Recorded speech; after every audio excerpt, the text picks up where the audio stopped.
السلام علیکم ورحمۃ اللہ وبرکاتہ۔ دوستو، امید کرتا ہوں کہ آپ سب خیریت سے ہوں گے۔ الحق اسلامک چینل میں آپ سب کا خیر مقدم ہے۔ دوستو، اس ویڈیو کے اندر ایک ہماری بہن کی درد مندانہ ایک اپیل ہے۔ یہ ویڈیو میں آپ کو آڈیو آپ کو ضرور سناؤں گا، آخر میں سناؤں گا، ضرور سنیے۔ شاید وہ باتیں ہماری زندگی میں اور ہمارے ذہنوں میں اور ہمارے دلوں میں رچ بس جائے۔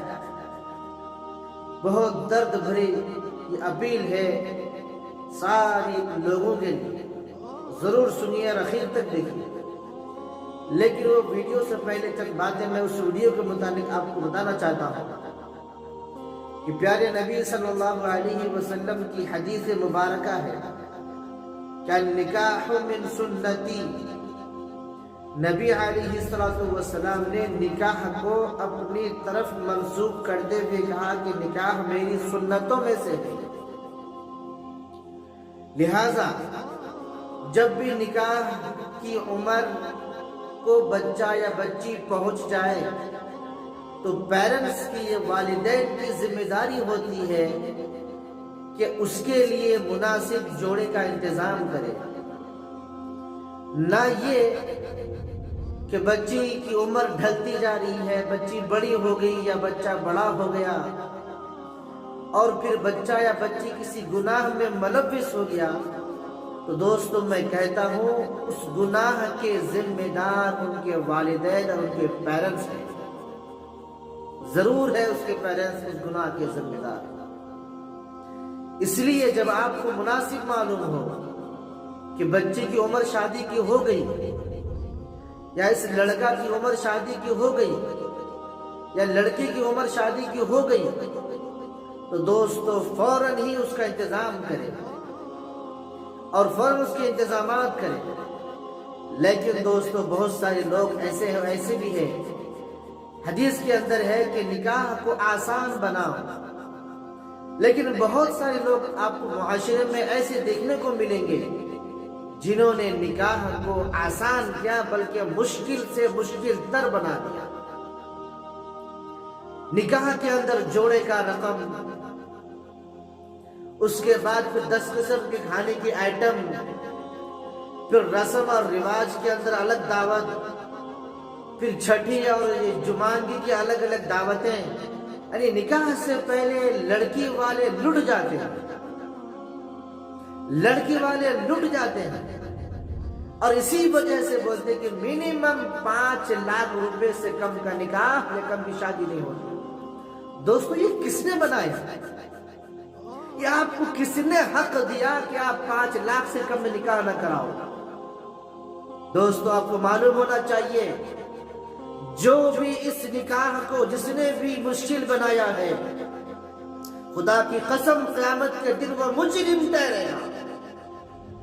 قیامت کے دن وہ اللہ کے سامنے مجرم ٹھہرے گا۔ اور اسی مشکل کے بنا پر جو ہماری بہنیں اور جو ہمارے بھائی گناہ میں ملوث ہو رہے ہیں، وہ سب اس گناہ کے ذمہ دار ہوں گے۔ حدیث میں نبی علیہ السلام نے فرمایا نکاح کو آسان کرو۔ یہ تعجب کی بات ہے، ہمارے معاشرے میں کیسی بات پھیل گئی۔ ہماری یہ دوستو، یہ بہن کا درد مندانہ اپیل آخر میں ضرور سنیے، آپ کے دل کو تڑپا دے گی۔ سوشل میڈیا میں یہ ہماری بہن کی بات اور یہ ویڈیو بہت زیادہ وائرل ہو رہا ہے۔ شاید کہ میری بات تیرے دل میں اتر جائے، شاید کہ دل میں اتر جائے بات اور جو ہے اس پر عمل کرنے لگے۔ بھئی آسان بناؤ نکاح۔ نکاح سے پہلے رسم میں الگ 100 آدمی کی دعوت، کہاں سے، کون سا اسلام میں کے طریقے میں ہے؟ کس اسلام نے آپ کو اس بات کی حکم دیا کہ نکاح سے پہلے رسم کرو اور رسم کے اندر 100 آدمی کی دعوت کے انتظامات کرو؟ کس نے حکم دیا آپ کو؟ قرآن کی کون سی آیت میں ہے؟ احادیث کی کس کتاب میں لکھی ہوئی ہے؟ مجھے بتائیے۔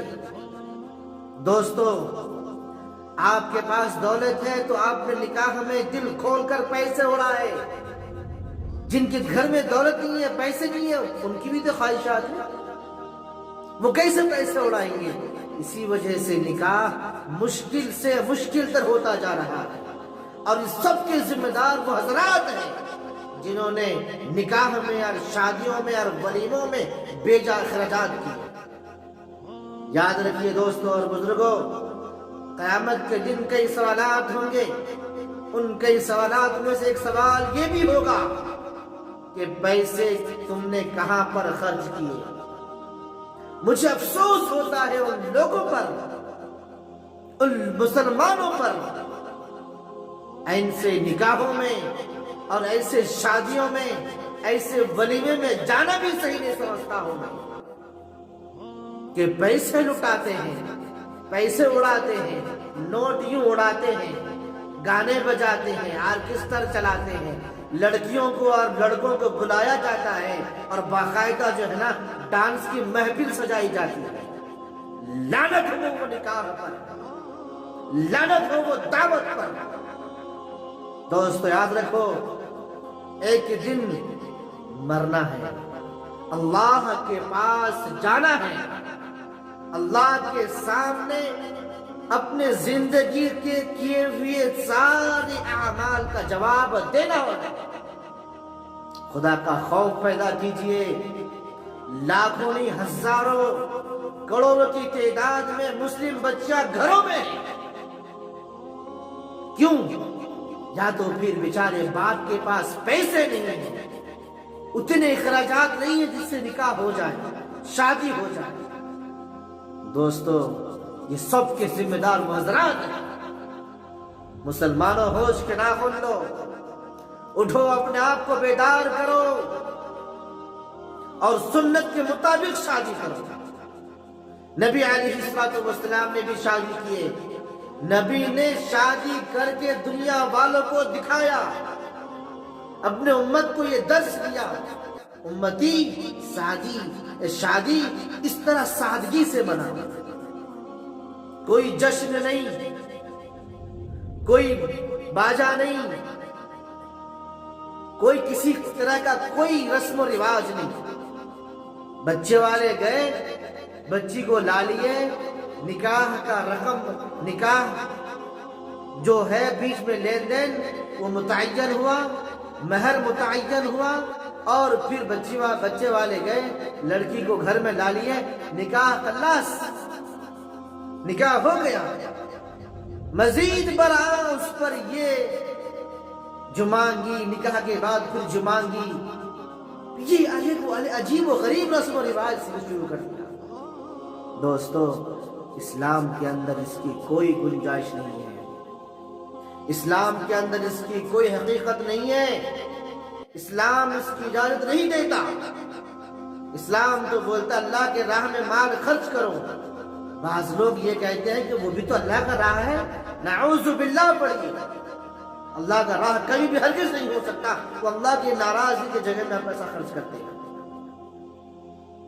اسی لیے آپ لوگوں سے ادب گزارش ہے کہ نکاح کو آسان بنائیے، مختصر آدمی کے ساتھ جائیے، مہر ادا کیجئے، نقد مہر ادا کر کے بچی کو ساتھ ملائیے، اور اس کے بعد کوئی رسم و رواج نہیں، کوئی رسم و رواج، اس طرح آپ نکاح کیجئے، انشاءاللہ دیکھیے پھر نکاح کی زندگی میں کس طرح آسان اور سکون کی زندگی۔ جوڑے کا رقم میں آج صاحب بولتے ہیں جوڑے کا رقم 1 لاکھ 10 لاکھ 20 لاکھ جوڑے کا رقم، اور معلوم ہوا شادی کے 40 دن میں نہیں گزرے تھے طلاق کی نوبت آ گئی۔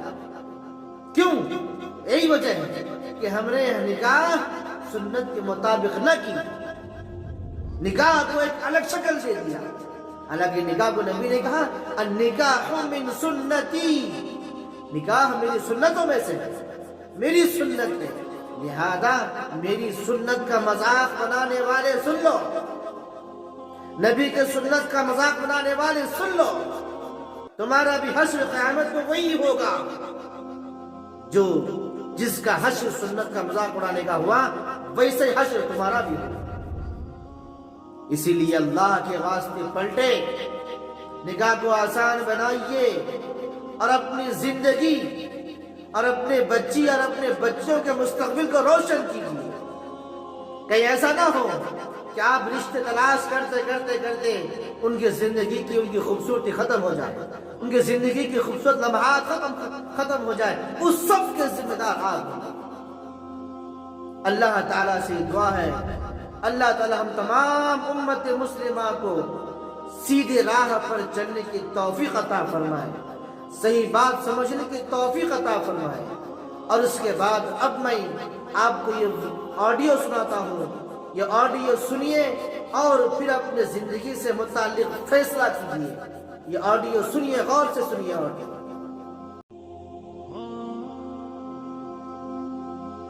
وبرکاتہ.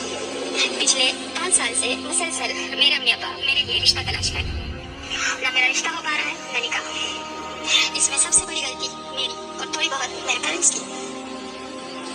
جب 20-22 سال کی عمر میں میرے رشتے آنے شروع ہوئے تب میں نے بہت زیادہ نخرے دکھائے.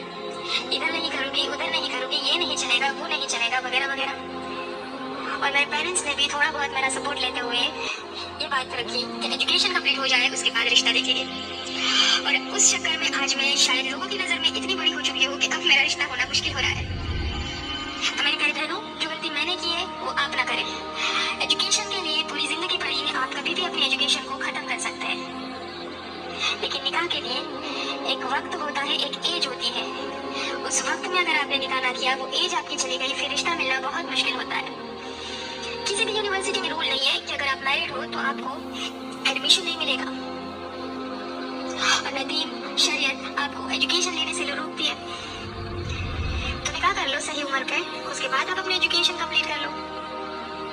ایک لڑکا نکاح کے لیے سب سے پہلے لڑکی میں کیا دیکھتا ہے؟ خوبصورتی. اس کی عمر. ہر لڑکے کی خواہش ہوتی ہے کہ اس کو ایک جوان خوبصورت ہمسفر ملے. ایک لڑکا لڑکی میں خوبصورتی دیکھتا ہے, عمر دیکھتا ہے, نہ کہ اس کی ایجوکیشن, جو کہ میرے ساتھ بھی ہو رہا ہے. میری ایجوکیشن کو نہیں دیکھا جا رہا ہے, میری عمر کو دیکھا جا رہا ہے, میرے اخلاق کو نہیں دیکھا جا رہا ہے, بڑھتی عمر کے ساتھ میری ڈھلتی خوبصورتی کو دیکھا جا رہا ہے. تو میری بہنیں, یہ حق بات ہے کہ جیسے جیسے ایج بڑھتی جاتی ہے ویسے ویسے خوبصورتی ڈھلتی جاتی ہے, اور جیسے جیسے ایج بڑھتی جاتی ہے لڑکیوں کے پاس آپشنز ختم ہوتے جاتے ہیں. میں تو بولوں کہ بچتے ہی نہیں ہیں. اور اس کے ساتھ ساتھ اور بھی بہت سارے نقصانات, فیملیز کے تانے, ریلیٹیوز کی باتیں, یہ بھی تو جلدی پڑتی ہے. تو نکاح کو جلدی کریں, یہ بہت ضروری ہے, یہ بہت امپورٹنٹ ہے ہم سب کے لیے, معاشرے کے لیے, ہمارے دین کے لیے, ہمارے گھروں کے لیے.